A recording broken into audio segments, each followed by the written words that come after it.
Bismillahirrahmanirrahim. Assalamualaikum warahmatullahi wabarakatuh. Alhamdulillahirabbil alamin. Wa bihi nasta'inu ala umuri dunya waddin.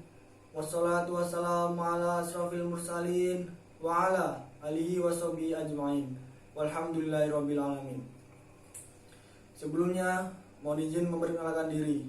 Nama Taruna Muda Akbar Abdul Pratama, Kors EBL 14.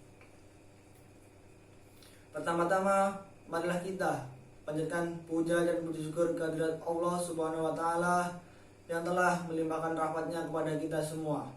Karena berkat ridhonya, kita dapat berkumpul dalam keadaan sehat walafiat untuk melaksanakan lomba dai.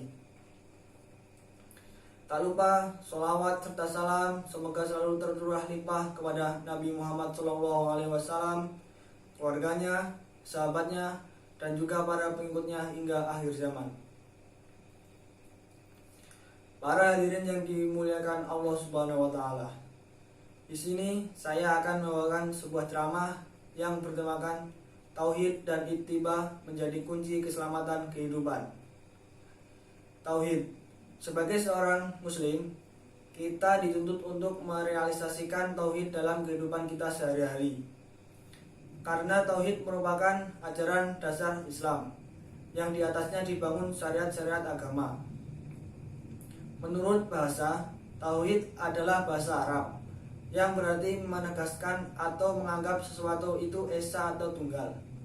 Dalam ajaran Islam, yang dimaksud dengan tauhid adalah keyakinan akan keesaan Allah Subhanahu wa Ta'ala sebagai Tuhan yang telah menciptakan, memelihara, dan menentukan segala sesuatu yang ada di alam ini. Keyakinan seperti ini dalam ajaran tauhid disebut dengan rububiyah. Sebagai konsekuensi dari keyakinan ini, kita dituntut untuk melaksanakan ibadah hanya tertuju kepada Allah Subhanahu wa Ta'ala. Dengan kata lain, hanya Allah yang berhak disembah dan diibadati. Keyakinan ini disebut dengan uluhiyah. Kedua ajaran tauhid ini, yakni rububiyah dan uluhiyah, harus kita jadikan bagian dari hidup dan kehidupan kita dalam menghadapi berbagai keadaan, baik dalam menghadapi hal-hal yang menyenangkan karena memperoleh nikmat, atau dalam menghadapi hal-hal yang menyedihkan karena ditimpa oleh musibah.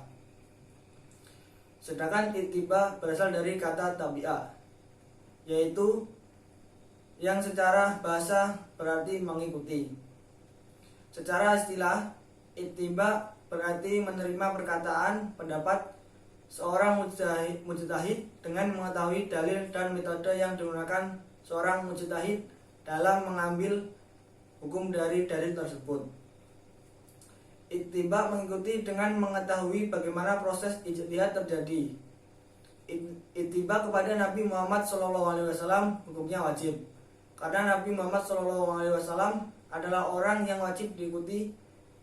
Dengan demikian, seorang muslim wajib ittiba kepada Nabi Muhammad SAW. Mengikutinya dengan cara menempuh jalan yang Nabi tempuh dan melakukan apa yang Nabi lakukan. Tauhid dan ittiba merupakan dua hal yang tidak boleh terpisahkan dalam kehidupan kita. Keduanya menjadi kunci hidup yang harus kita pegang selamanya.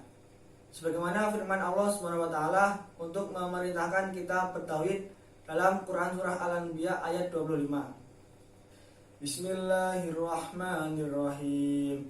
Wa ma arsalna min qablika min rasulin illa nuhi ilaihi annahu la ilaha illa ana fa'budun.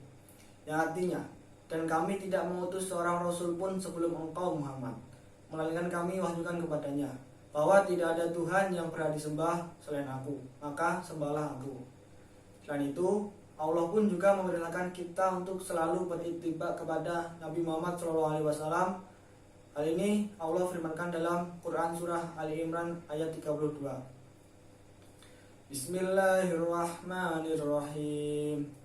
Qul ati'ullaha war rasul fa in tawallaw fa innallaha la yuhibbul kafirin.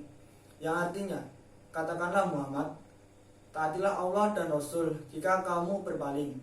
Ketahuilah bahwa Allah tidak menyukai orang-orang kafir. Kedua ayat tersebut adalah bukti bahwa Allah sangat menekankan kepada hambanya untuk selalu menanamkan ketauhidan kepada Allah dan keitibaan seorang hamba kepada Nabi Muhammad SAW.